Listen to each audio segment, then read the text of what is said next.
screaming. Hey, hello, everyone. Happy Friday. Motivational speaker and boxing coach here, Lita Mae Button. I want you to imagine being paralyzed by fear, not from the outside world, but from the doubt, insecurity, and abandonment that's living inside of you. And that was me from the age of 12 to 22. Then, bam, life sucker punched me, and I became a single mom to my son with a lifelong and at times life-threatening blood disorder called hemophilia B. And I had two choices: to break down or break through in life. And so I put the gloves on and I started boxing. And punch by punch, facing fear by fear, I rebuilt myself. And the ring taught me how to absorb the shock of life's blows and turn them into strength. And boxing gave me the ability to empower myself, protect my son and myself if need, and to walk through life with confidence and be the role model that he needed. And in 2013, I won the Canadian Light Welterweight Golden Glove Championship of Canada. And in 2017, I was voted Fab Female Health and Wellness Entrepreneur of the Year in Greater Toronto Area. But it wasn't about the titles. It's about the energy of becoming unstoppable from the inside out. And so now, as a motivational speaker and coach, I help women reclaim their power through movement, mindset, and boxing. Because when a woman empowers herself, she doesn't just heal, she changes the world. The World Bank says empowering women could add 28 billion to the global economy in a year. That's not just personal growth, that's impact. And it starts here with stories, with laughter, with real talk about trauma, healing, the messy, the funny parts, all in between. And so that's why I'm doing the Dildo Dilemma, Humor in the Face of Trauma podcast about advocacy meeting authenticity. And why dildo? Well, it's a place that's near my home in Newfoundland. And in Newfoundland, violence against women is 1 in 2, which is worse than the national and worldwide average. And so in Newfoundland as well, we have places that are called Blow Me Down and Dildo. And people like Jimmy Kimmel, who've never actually set foot in Newfoundland itself, who calls himself the honorary mayor of our town of Dildo. So it can be a real dildo dilemma, I guess you can say. And it's time for real leadership, not from ego, but from empathy and healing. So let's box through the pain, laugh through the chaos, and fight for a future where women everywhere are safe, seen, and heard. Hashtag Lita Mae Button, hashtag Mayor of Dildo, hashtag nurturing leadership, hashtag boxing for change. And so today on my Dildo Dilemma Humor in the Face of Trauma podcast, we have this very special guest, Margaret Dennis. So Margaret survived 6 years of infertility, the heartbreaking loss of her 3-year-old son, and a divorce. And she transformed her pain into purpose to empower women to confidently navigate grief and step boldly into her next chapter with clarity, freedom, and my personal favorite, joy. As a women's life empowerment and holistic grief coach, TEDx speaker, best-selling author, and co-founder of Unshakable Me. She has camps and programs for teenage girls, and she passionately guides women towards healing, alignment, and rediscovering their inner strength and joy through her one-to-one programs, online courses, retreats, and motivational speaking. Whoop, whoop. Thank you so much, Margaret, for joining us here today. Well, thank you so much for having me. I'm very honored to be here. And the title of your podcast is always so intriguing and always makes me giggle. So yes, had to be on this one. But thank you so much for the invite. You're very welcome. So how does your past kind of traumas and grief impact your ability to kind of like feel joy again? So how does my past grief impact how I feel joy again? It was a long journey to get here. I'll be honest. It took a lot of deep personal work to get to this point. Um, but I always say to people, and so I get pushback from people, but I'll say, you have a choice. You can either choose to live in the grief and the trauma and let that define you, or you can do the work, do the healing, and it sucks. It hurts. It's not easy. But when you walk through it, like they say, the only way forward is through, especially with grief and trauma, is you can't sidestep it. You cannot um, dodge around it. You can't avoid it and hope that you're going to move forward and that you're going to heal. So it's a lot of going deep, dealing with the emotions, allowing them to be there, facing what you feel and releasing it. It doesn't, there's a big misnomer out there that you can get over grief, but you don't get over grief. You learn how to move forward with it. It becomes part of you. Every time you have a life experience, it becomes part of you on the cellular level. Your body remembers. And so it's, how do you make space in your life for both the memories and the feelings of grief, and that doesn't define you. So how do you move forward? How do you find that joy? And for me, it was a lot of the deep work. It was a lot of crying. It was a lot. Actually, the TED Talk was my breaking point, surprisingly. Like, my bucket list moment was the moment that broke me. And break down to break through. Yeah. I thought I'd healed because it was 12 years after my son died. So my son was 3 days old when he died. He was the twin to my daughter. And my daughter was really stable and he was not. And we took him off life support at 3 days old. So, because we knew, after talking to all the doctors 1,000 times, what his chances were and what his life would be like. And we let him decide. And he chose to go. And I supported my daughter, right? Like, she was a twin. She knew he died, even though she was itty bitty bitty. They were born at 5.5 months, right? Like, she was 1 pound 3. And it was guiding her through her journey of grief. I thought I had healed too, because I'm like, I can talk about him. I can cry with her. I'm okay. Yeah, no. When I went to write my TED Talk when she was 12, I sat down to write about the story about losing him and everything. And I literally cried and wrote for 3 months. And it was through that releasing of all that emotion, through that, like, to the point where I didn't even know if I would be able to say my TED Talk, as I would break down at a few different pieces in it. And I was able to. My God love my cousin who does EFT, because she helped me sort some things out.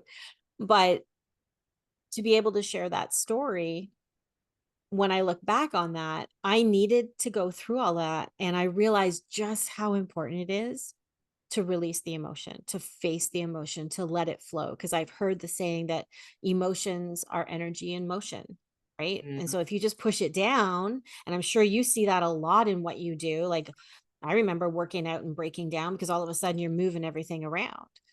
And so for me, it was the release of all of that. And that's what I do with my clients, is help them release all the emotions, no matter what they are: anger, frustration, sadness, resentment, relief, whatever, to get to that point of joy. Because if you're still carrying around all of this, your body is going to be not ready for joy. It's going to be in that fight, flight, or freeze mode, that protective mode, that it's too scary to feel joy because I've got all this stuff inside. So for me personally, my journey was, I had to go through that huge breakdown in order to make space inside to feel the joy. That's very, very intense. And I appreciate you sharing how intense and the breakdown and the call. It's like it Hmm. definitely like a roller coaster of emotions. Oh, yes. Yes. Definitely a roller coaster. And they still come up, right? They still come up. He was a twin. So every time it's my daughter's birthday, there's a memory that it could have been his. It is his too. Um, And so when she hits her milestones, there's always a part of you that goes, what if, what would his life have been like? What would her life have been like? What would my life have been like had he survived? And so you still have those twinges that come up. But I have to share, and I'm not sure if you found this too, but I've released so much. And now when the waves come, I let them come.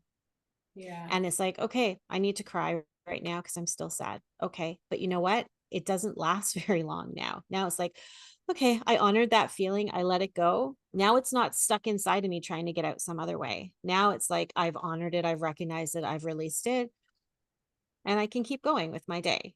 So it's, and yeah, I'll see moms out with their twins and especially boy girl twins. And it tugs. It still does. It always will. But I am choosing to focus on the positive. I'm choosing joy. I'm not ignoring the pain, but the pain, because I've released so much, it doesn't come back in such intensity anymore. It's very like it's deep and very powerful, and I'm sure it's like had many moments of word that comes to mind is despair, Mm-hmm. but not like I love how you're talking about the emotions and releasing and letting them go, and like how they don't become as intense the more that you Mm-hmm. work through it, and the more that you recognize and the more that you understand Mm-hmm. what is kind of triggering you, Mm-hmm. and that it's normal to have those emotions and to not like let them pass through you and not hold on to them. No. Mm-hmm. And I've heard it said as well, that when we don't let our emotions process and we hold on to them, this can be often what can lead to, I mean, diet and lifestyle as well, before I finish my sentence here, is Mm-hmm. also impactful, but that can Yes. also lead to disease. Oh, 100%. A Mm. 100%.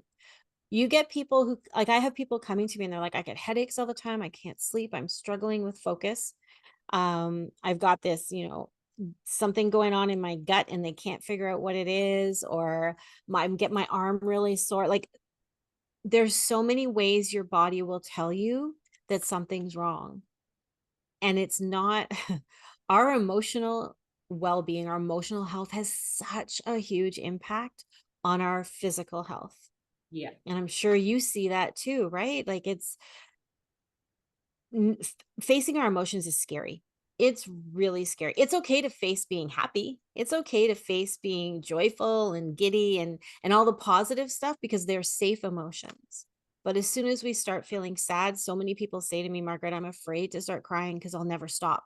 Well, you will, and then you may start again. But if you think about I like using the analogy of a toddler. You know, when a toddler has a temper tantrum and they're crying and crying and crying, crying, crying, crying, crying, but eventually they get to the point where they're so exhausted and they go, that little rattled breath, and then they literally collapse and sleep. Well, guess what? When you're an adult and you cry like that, you are going to get to that same point of rattled breath. Okay, now I need to sleep. And it's your body's way of releasing all of that energy. Same with anger, right? I think being in the boxing ring when you're angry is like the best. I did kickboxing while I was planning my wedding. Let me tell you, it was the best thing ever, punching bags when things were, between the in laws. And it was interesting. But I love physical activity to, like, and I say to my clients, what helps you get your anger out? Do you need to go scream in a pillow? Do you need to scream off the rooftops? Like, what do you need to do? Right? Rage, right? Again, it's that emotions are energy and motion. So if you have to cry, if you have to scream, if you have to just voice it. And so often as women, we won't voice. Oh. We will Sorry. not voice Oh. our emotion, Yeah. right? Yeah. We won't. And whenever I do deep emotional transcendent work with my clients where we close our eyes and we go right into the body. It's like, where is the emotion showing up for you? Do you know how many times they're like, it's in my throat? I'm like, yeah, that's your throat chakra because it's blocked because you haven't expressed. Yeah. Or their heart, right? Their heart is a big one. Of course, that's where our emotional center is. But yeah, facing our emotions is so important. And we don't because we're afraid. And our Yeah. brain thinks that our emotions are scary. And we make up all these things that we think are going to happen out of Ye fear because we don't Yes. want to feel that emotional pain. Yeah. Yeah. Well, it's uncomfortable, right? And we are Mhm. Oh, in a yes. society that it's distraction, it's a bing, it's a bong, it's like Yep. it's the ding that comes to your door, like everything is very easily accessible to distract you from the real. Hmm. It is. It is. And when you actually sit with your emotions, and that's what I allow my clients to do, right? I provide that safe space where they're not by themselves Yeah. and they get to express. And it is incredible to see the change that happens very quickly when you're able to release what you've been holding on to. Yeah, that's powerful Hmm. stuff. Hmm. So you help your clients and like essentially overcome their fears to be able to feel that joy again in that healing journey. Would you be able to kind of like I know that being a coach for how long, there's not one specific kind of pathway that you people go down because we're all in our individual journeys and pathways. Hmm. But is there kind of a specific kind of process that you help people guide through and that really kind of helps them kind of have those aha moments to understand that the work and processing those emotions are important for them to heal? Yes. Yes, absolutely. I have a program called Empower Her Awakening, which is a 3-part program that I take people through in my one-on-one coaching. And the very first, the 3 parts are rise, thrive, and soar. Right. So when they come to me, we're going to work in the rise section as long as we need to. We may not get to the other two, depending on how much time we've booked together. And it's Right. usually 12 weeks to start. In the rise section, that's where we do the deep emotional work. And that is something I absolutely do with my clients from day one. So it's a lot of like when you're coaching, you're always asking the questions and seeing what comes up, and you're listening for those subtle undertones. You're listening for those flippant phrases or things people just sort of toss away, or that one word. And then we take that and we go inward, right? Um, and it's really, when people go inward, it's amazing what they find. Yes. When you go inside, like, people come to me for grief for so many different reasons, right? I've got grief from death, caregiver grief, whether children or looking after your parents. It's my life isn't what I had expected, or I've just lost my job, or I've lost a child. And right now I'm in the process of working with women who are going through infertility and miscarriage. Like, grief comes in so many different forms, but it's all grief. And it all has that emotional component. So the very first thing that we do is really get a big picture about what have you experienced in your life and how much of that have you actually processed. So let's start processing.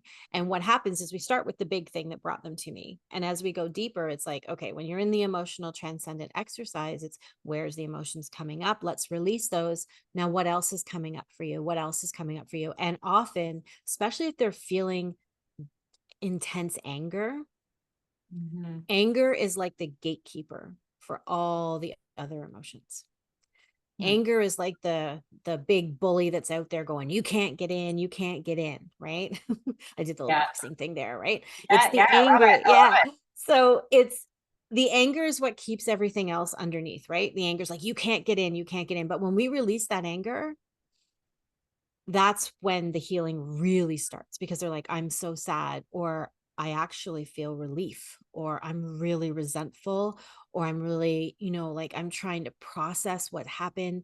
And we start processing all the things that are underneath, because all those things combined are what's creating the anger, right? Like, I'm really angry that somebody passed away, or I'm really angry that my friend moved away. Well, yes, but when you get under that, now you're sad and you're lonely and you feel rejected. And there's all these other, and when you can create that awareness for someone, now Mhm. you put them back into control. Now you put them back in the power seat where they can say, okay, these are what's causing it. Am I going to choose to let these emotions control me? Or am I going to choose to process them and make different choices and understand this is why I feel what I feel? Great, right? You make those choices. And that's why I say to people, you get to choose to live in your grief or not. And it's not crass and it's not dismissive. It's, let's sit in it, let's process it, let's start to heal it, understanding that it's never going to go away 100%. It'll always be a part of you. So how can we integrate that into who you are now? Because it shifts your identity too. When it's a big and grief, Yeah. you shift. Like when you lose a spouse, you go from being a wife to a widow. Your identity shifts Yep. socially, culturally, personally, emotionally, like all of that. Same thing when you lose a child. Same thing when you lose a parent, like, or your best friend moves away, or you lose your job, right? Like there's all this identity. We tend to build our identity around all the labels that we give ourselves. And so it's a lot of shifting that. And so the grief, yeah, the grief is going to be part of you because it's what triggered that shift in identity. Yeah. So it's working on that level too. So when I work with the women that I work with going through this program, we really do the deep emotional work. It almost like, I don't want to say clearing house, but it's opening up space Yeah. for other things to come in. And once we've got to a point where they're like, you know what, I'm feeling a lot lighter. I'm feeling like I have a lot more understanding. I feel like I've finally released what I needed to. Doesn't mean it's not still going to come up. It will. Then we start looking at, okay, how's your life working out right now? What is most important to you? Where do you want to focus your time and energy? Where do you want to improve? What do you want to change? And we start looking forward. And that's when we really start digging in and say, who do you want to be? Who are you now? Let's figure that out. And that's what the next two sections in the program, like the Thrive and the Soar, are, is getting them past or up to the point where they're now reconnected with what their core values are, figuring out who they want to be, and starting to try it out a little bit Mhm. and figuring out what the rest, like what they want their future to be, whether it's for the next 6 months, the next year, 10 years. Sometimes looking 10 years down the road is too scary and all they can look at is the next 3 months. Okay, then we look at that. And it is a process. It is a It's process. a deep process, especially when Mm-hmm. it comes to trauma and the different ways that trauma can show up in people's Mm-hmm. lives. But really powerful point that you pointed out there, and this is something that I'm always working on with my clients as well, is awareness. Many Mm-hmm. people are not aware of, we have the language, the words that we speak, the thoughts, the beliefs, the identity, that impact and can either move our life forwards the way that we want it, or keep perpetuating the patterns that we don't want. Exactly. And I love how you said it's in the power seat, because that's exactly it. Because once you're aware, once you know, now you have that understanding. Oh, this is how I can potentially change my life, because this is no longer what is serving Mm-hmm. me. So Exactly. Exactly. It's releasing what doesn't serve you anymore, giving it and giving yourself self-compassion too. Like the amount of guilt and shame that comes up when you're working with a client is incredible. And we as women, man, are we ever good at carrying that? And when we dig deep enough, going down all those layers of emotions, we're going to hit I'm not enough. There's shame, there's guilt, there's self blame over yeah, things that were not in their control. And so it's really, like you said, understanding that, creating that awareness, so important. And we also, within the coaching that I do, and I'm sure you do this too, is that we create tools to help support you as you move forward. So when these waves of grief come up, 5 months, 5 years, 20 years from now, you're like, oh, wait a second. I know for me, this is what supports me when I'm feeling this wave of emotion. And you have a plan. I actually help them create something called the grieving blueprint, which is where they get to work through all the different kind of facets of grief and come up with ways to support themselves that are unique to them. Some yeah, people journaling, some people are like, I hate writing. Okay, I'm going to angry paint, or I need to go to the gym, or I just want to sit in the backyard with the sun on my face and have a coffee, or I need to do yoga, or I need to have a nap, or I need to play with my kids. Like, what helps you in that moment so that you actually have this 2-pager you can pull out and say, oh, I'm too into the emotion to think about what I need. But wait a second, I've got my cheat sheet.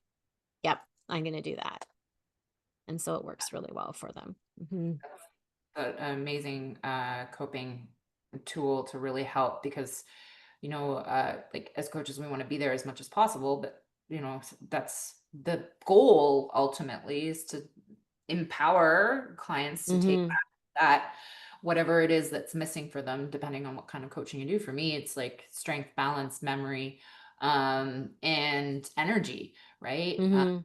But when you're dealing with like so many different kinds of things that can come up in life, having that action plan in that moment that you've already troubleshooted, um, Mhm. is very empowering for people. It So does. And again, it puts them back in that control, that power seat where they're like, I have a system, I have a plan, I can have control over this. Yeah, yeah, amazing. Hmm. Yeah, and for women, that is so, so important. Uh, Mm, yeah, yes. especially like I really, it was very interesting how you said anger is the gatekeeper for all their emotions. Mm, But it is I think in my experience, it can be a catalyst when we make it a catalyst to help hmm. channel it to move forwards. Um, Yes. yeah, so but um the layers there's a lot of layers. A lot of layers. Sure. This reminds me of the moment between Shrek and Donkey. In if anybody's watching this and remembers the movie Shrek, Yeah, that's a great movie. when Donkey asks about how would you describe yourself? Like an onion. It's stinky? No, no. And he's like, layers, right? Like Yeah. layers. And that is what working through trauma, working through the emotion, working through what you do help with your clients with grief is like you must go through the layers to get rid of the Hmm. stink.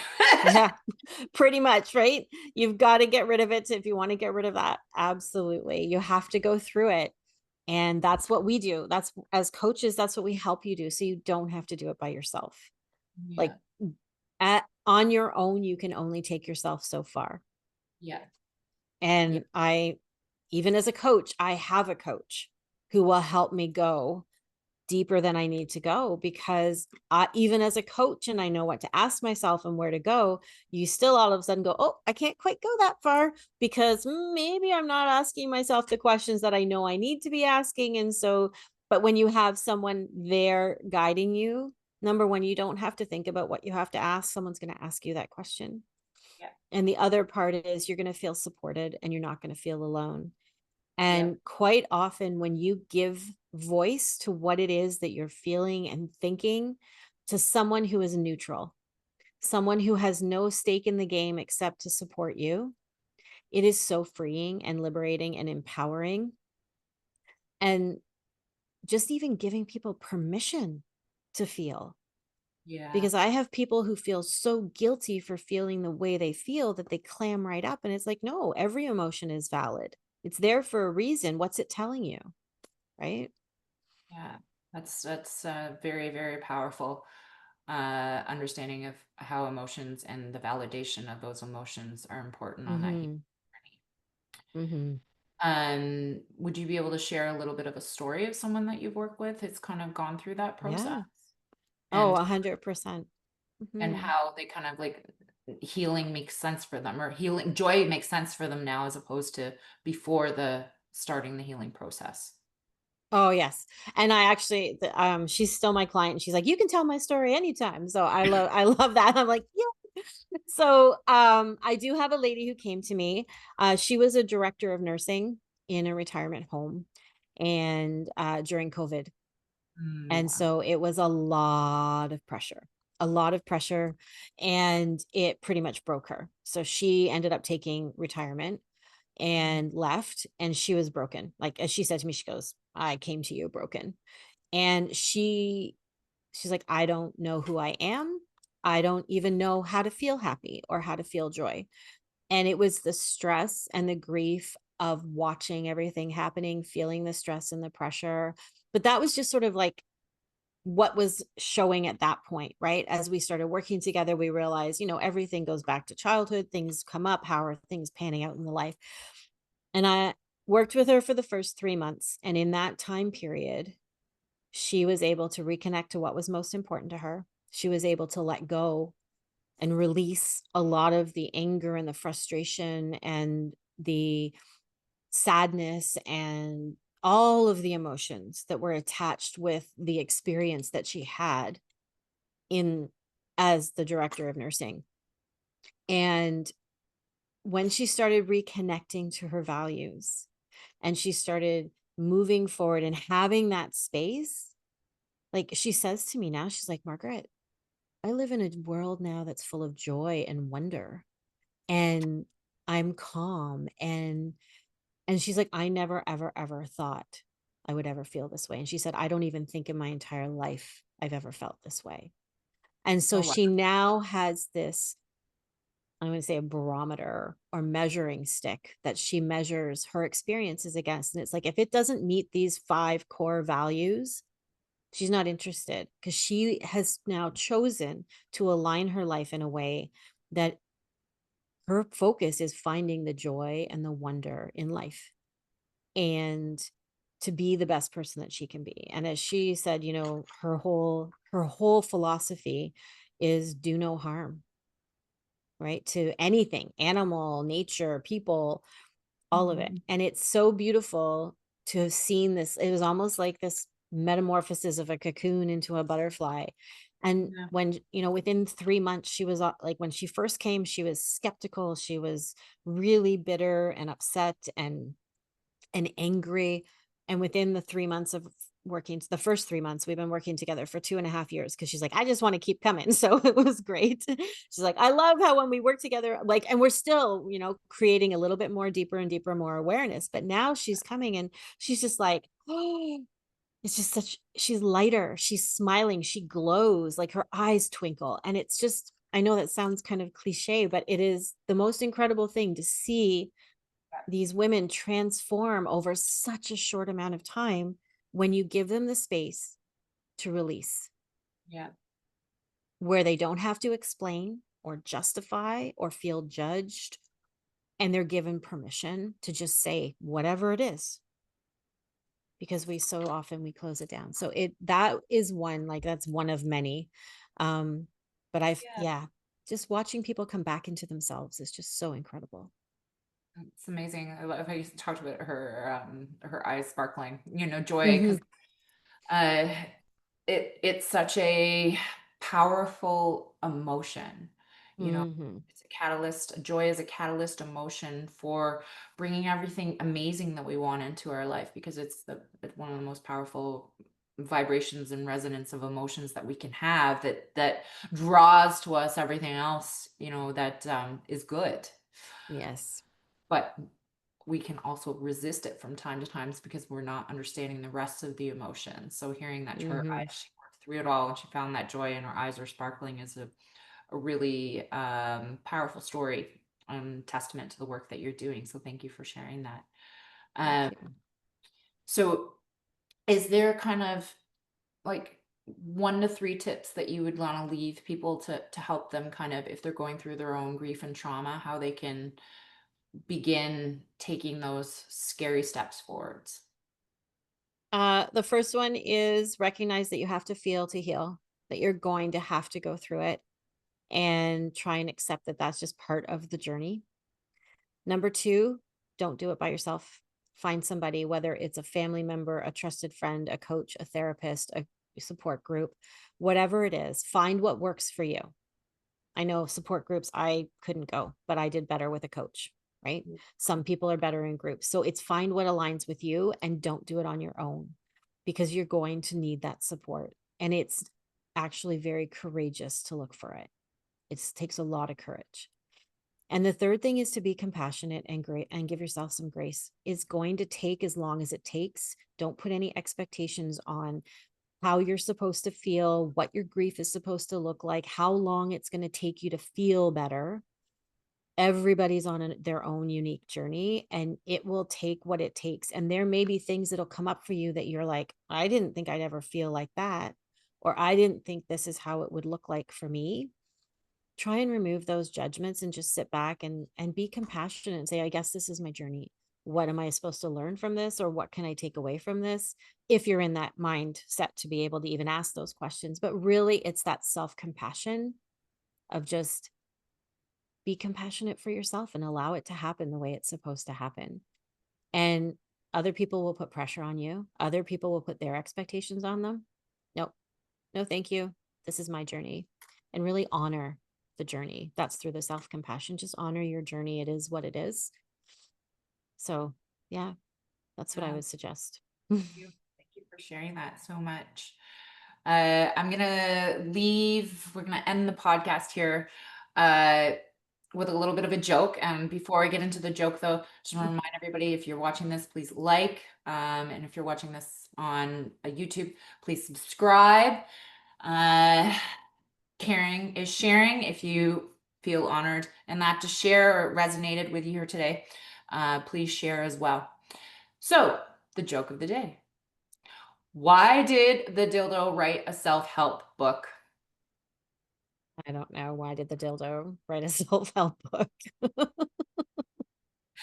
To teach people how to stand tall even when life gets hard. That is so bad.